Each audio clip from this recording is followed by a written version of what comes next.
Tuhan menubuatkan dirinya akan mati. Ditetapkan bahwa Yesus akan menebus dosa manusia dengan cara demikian. Di mana Pak? Dinubuatkan di mana Pak? Di mana dinubuatkan? Dinubuatkan di mana tuh? Lah, Anda tidak tahu. Iya, saya tidak Katanya tahu. pintar. Iya, saya tidak tahu. Mungkin ada data di luar daripada Bible. Mungkin ada data di luar Bible yang bisa Anda suguhkan bahwa Tuhan menubuatkan dirinya mati untuk menebus dosa manusia. Katanya Bang Juma apa pintar. Hebat sekali Juma. Iya, udah. Saya kalah. Kalau Bapak bisa menunjukkan datanya, saya kalah berarti. Di mana datanya tuh? Tuhan menubuatkan dirinya mati untuk menebus dosa manusia. Itu di mana? Tadi kan sudah Ini saya ada katakan datanya, Bu. bahwa Bisa aku ngasih data? Iya, bahwa silakan. anak manusia akan menemukan kepala si ular. Tapi faktanya ular yang meremukkan kepala anak manusia. Kok kebalik? Faktanya apa? Faktanya Yesus menang, dia bangkit lagi. Lo nggak menang itu namanya. Itu nggak menang namanya tuh Pak. Itu nggak menang. Itu kalah itu. Itu kalah itu Pak. Dibunuh oleh Gimana? iblis. Kalau dia Kalah. bangkit dia kalah, tapi kan dia bangkit. Boleh aku masuk mengasih data? Silakan Bu Darni. Ibrani 10 ayat 10. Dan Oke. karena hendaknya inilah kita telah dikuduskan satu kali untuk selama-lamanya oleh persembahan tubuh Kristus. Nah. Jadi, makanya nggak diperlukan lagi persembahan korban-korban binatang. Nah, karena itu tidak sempurna. Jadi dibuat persembahan tubuh Kristus untuk satu kali untuk selama-lamanya, untuk memperdamaikan dia kepada Allah. Itu loh. Ada kan Iya. datanya? Iya. Nah sekarang kalau Ibu menggunakan Ibrani 10 nomor 10 berarti Yesus ini dipersembahkan, betul? Pertanyaannya, Nah, itu Pertanyaan- sudah nubuatan Iya. kan? oh itu bukan nubuatan. Itu bukan nubuatan. Itu adalah cocokologi yang dibangun oleh Markus ketika dia menulis di Pulau Patmos. Sekarang permasalahannya adalah Yesus ini dipersembahkan kepada siapa? Ini berat pasti Anda untuk jawab, Bu.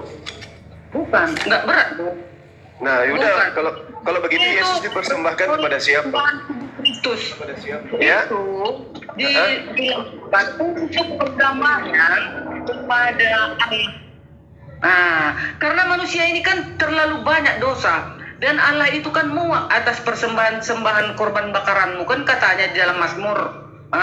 Aku tidak suka lagi persembahanmu itu kan gitu. Jadi makanya terus? seperti baru dibuatlah persembahan Kristus untuk selama-lamanya sekali itu aja. Oke. Setelah itu Oke. sudah Baik, Bu Darni. Baik Bu Darni. Sekarang saya tanya, duluan mana penyaliban daripada kitab yang Ibu imani? Duluan mana ada? Penyaliban sudah ada dari zaman-zaman di Yahudi itu kan asal Enggak. Maksud saya, duluan mana penyaliban terjadi kepada Yesus dibandingkan dengan kitab yang Ibu imani sebagai firman Tuhan? Ini kan sejalan. Kitab yang sekarang ini kan diceritakan kembali gitu loh. Kalau nggak diceritakan kembali kan mana orang tahu loh Bang Juma. Kan saya tanya Ibu, duluan mana Yesus Ya, disalib? penyaliban dong. Penyaliban. Nah sekarang kalau ada manusia yang menuliskan dan menarasikan belakangan mengatakan itu adalah persembahan, itu adalah untuk penghapusan dosa, itu adalah ini, yang kemudian untuk mengklarifikasi itu adalah kebenaran atau bukan, itu siapa? Nah, sekarang nggak mungkin aku lebih percaya sama Bang Juma dengan Ibrani ini. Mana duluan lahir yuk? Mana duluan ada Ibrani atau Bang Juma? Ya, bagus Ibu, bagus. Nah sekarang apakah Yesus meminta begini, apakah Yesus meminta agar waspada kepada Bang Zuma atau waspada kepada orang Farisi? Ya, waspada kepada orang-orang penyesat. Memang ada ditulis. Orang Farisi atau orang Bang Zuma? Kalau Bang Juma kan termasuk orang Farisi yang tahu firman Tuhan. Itulah Bu, Ibu. Orang-orang Farisi Bang Juma, dia mengetahui paham kitab suci, tetapi tidak mempraktekkannya. Gitu sebagian, itulah orang-orang Farisi loh. Nah, bukan inilah salah satu titik kelemahan Bu Darni. Kenapa Bu Darni tidak bisa menemukan hakikat kebenaran yang sesungguhnya? Masakan Bang Suma yang seganteng ini dibilang orang Farisi hanya karena Bang Suma belajar Bible. Padahal orang Farisi itu bukan belajar Bible. Orang Farisi itu belajar Taurat, belajar kitab-kitab terdahulu, kemudian mereka mentafsirkan, dan hasil tafsirannya itulah yang Ibu jadikan sebagai kitab suci sekarang. Makanya ketika ada pertanyaan yang sangat-sangat polos Bu Darni, Yesus meminta waspada kepada Bang Suma atau meminta waspada kepada orang Farisi. Ibu harusnya mengatakan orang Farisi yang bukan Bang Suma. Nah sekarang kitab Ibrani yang Anda gunakan itu karangan orang Farisi. Masuk Juma. Kalau saya ketemu dengan Pak Charlie, pingin ku koyak lidah Pak Bapak. Biar Bapak itu bicaranya jangan asal-asal cuma nyeletuk aja Pak. Ku traktir Bapak minum kopi, tapi minumnya kopinya pas lagi mendidih, biar sehat. Jadi gini loh, saya bertanya sederhana. Yesus minta kepada Bani Israel agar waspada kepada orang Farisi, bukan waspada kepada Bang Suma.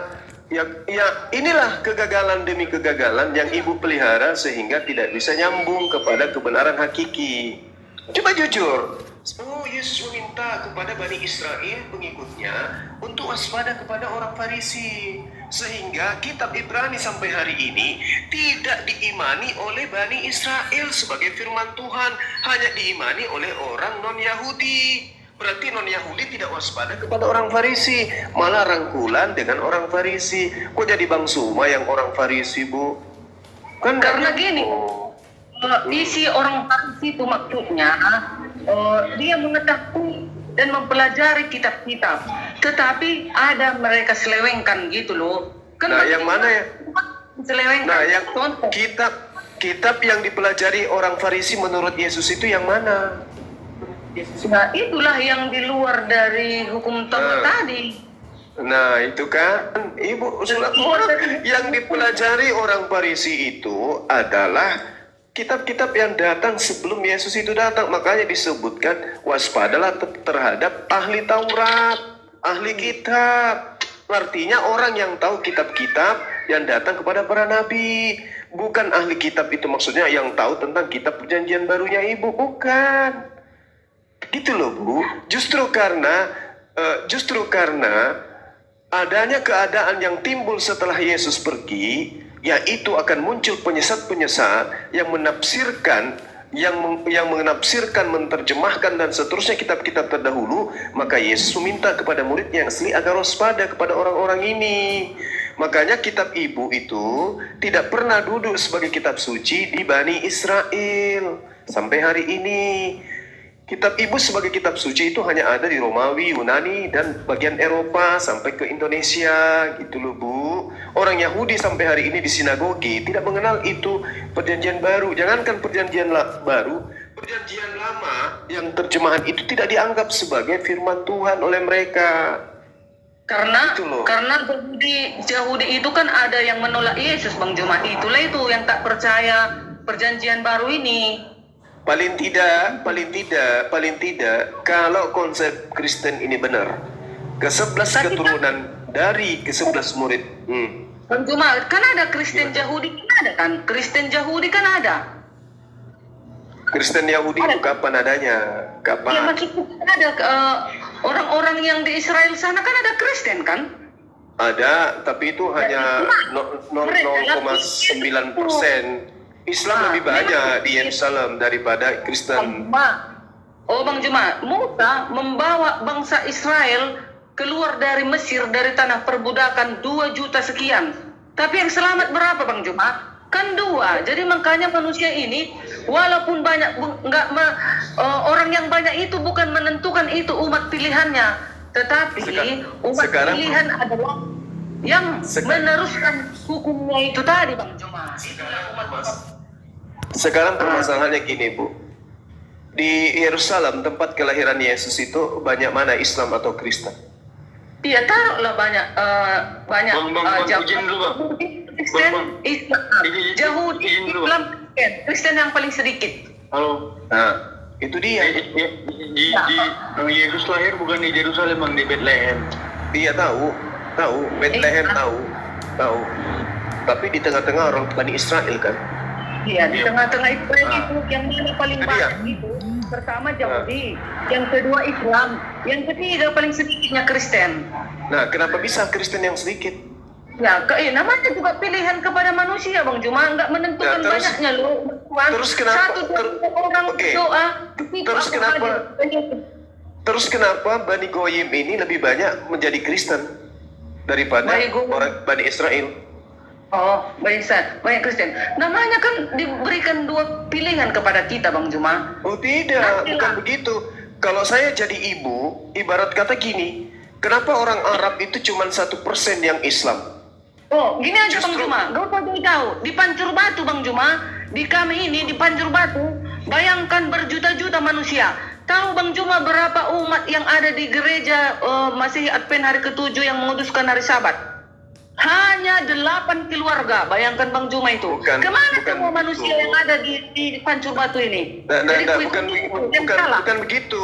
Mereka itu sadar bahwa ajaran Advent itu tidak pernah diajarkan oleh Yesus. Itu jelas Itu. itu. Nah, Umat pilihan sekarang- yang sisa itu Bang Juma. bukan. Itu terlalu jauh. Ibu gini, contoh gini ya. Ajaran Islam, ajaran Kristen. Ajaran Islam tumbuh di Arab. Menurut risalah kenabian, terjadinya pewahyuan, terjadinya kemudian pengajaran dakwah Rasulullah terang-terangan dan secara sembunyi-sembunyi, itu mulai di sana. Isra Mi'raj terjadi di sana. Kemudian perang-perangan di sana terjadi tentang perang Badar, perang Uhud dan seterusnya. Tapi kenapa di Arab sana yang Islam cuma 0,1%? Selebihnya itu adalah Kristen misalnya. Sementara di Indonesia lebih besar Islam daripada di Arab. Padahal Arab itu konon ceritanya di sana kejadiannya, di sana tempatnya, di sana semua terjadi dan seterusnya. Tapi orang-orang di kampung itu yang beriman kepada Islam cuma 1,5%, itu pun hanya karena adanya TKW yang ke sana. Padahal di situ yang diceritakan terjadinya Islam pertama kali. Apakah kemudian orang yang punya akal tidak berpikir loh? Katanya di sana pertama Islam. Kenapa bukan di sana yang menjadi pengikut sahabat-sahabat pertama kali keturunannya tidak menjadi Islam sampai hari ini? Justru di Indonesia ada yang salah di sini. Itulah yang dialami oleh Kristen. Kristen katanya terjadinya di tengah-tengah Bani Israel. Di sanalah terjadi gempa bumi, langit terbelah, kuburan terbuka, orang bangkit dan seterusnya. Tapi kenapa sunyi pemberitaan tentang itu di tempat asalnya? Justru mengheboh di barat. Ada apa? Dulu di Israel Nah. sana kan dulu ada penjajah. Makanya itu Masjid Al-Aqsa itu Bang Juma, itu kan dulu bukannya punya Islam kan? Itu kan bait sucinya orang Yahudi itu. Karena pada saat itu menang hari itu, siapa itu penguasa Islam pada saat itu menang, dari mereka berkuasa di situ. Kan tahu Bang Juma, kiblat pertama Islam tahu di mana? Bang Juma tahu? Ya tahu, Di mana coba? di Yerusalem. Salah, bukan. Tahu Jadi Bang di Juma mana? di mana kiblat Di Islam mana? pertama? Di mana? Di Kota Petra. Tahu Bang Juma Kota Petra? Di situlah nenek itu. moyang Nabi Muhammad yang ke-21. Itu. Nabi Muhammad dibesarkan. Kota Petra itu.